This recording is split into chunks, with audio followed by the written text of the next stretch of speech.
Bismillahirrahmanirrahim. Assalamu alaikum. My name is Dr. Hassan Akbar and I am a clinical physiotherapist by profession. In this video, we will discuss about how can you rule out the different causes of the knee joint pain in your patients during physical assessment.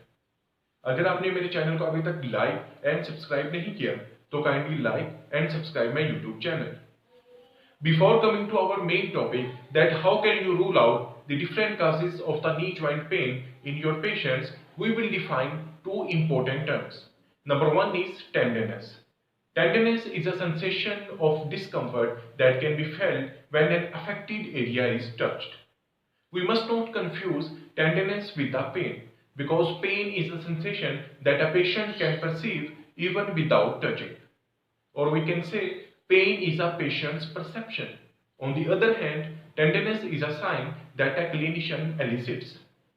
The second term is joint line of the knee joint. Joint line of the knee joint can be identified by flexing the knee joint and observing for the hollows at the sides of the patellar ligament.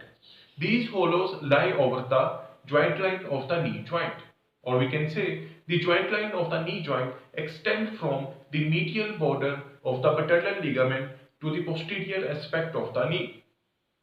Now coming to the differential diagnosis of the causes of the knee joint pain. Number one, if the patient feels tenderness at the joint line, the patient might be suffering from the medial meniscal or fat pad injuries. Fat pad that include infrapatellar fat pad, commonly known as Hoofa's fat pad, that basically located at the front of the knee joint behind the patellar tendon and kneecap. It acts as a shock absorber. If the patient feels tenderness at the tibial tubercle, especially in the children and adolescents, it might be suffering from the Osgood-Schlatter's disease, in which the patient feels pain and swelling just below the knee joint where the patellar tendon is attached to the front of the shin bone, especially known as the tibial tuberosity.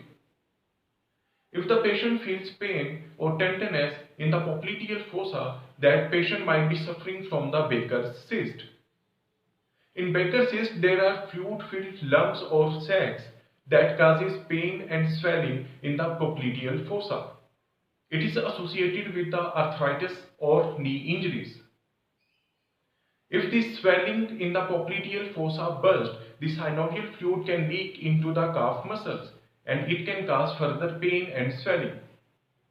If the patient feels tenderness at the adductor tubercle, the patient might be suffering from the strain of the adductor magnus muscle, that is the main adductor of the hip joint. If the patient feels tenderness at the femoral condyle, the patient might be suffering from the osteochondritis dissecans, the condition in which the bone underneath the joint that degenerates due to the lack of the nerve supply and the blood supply.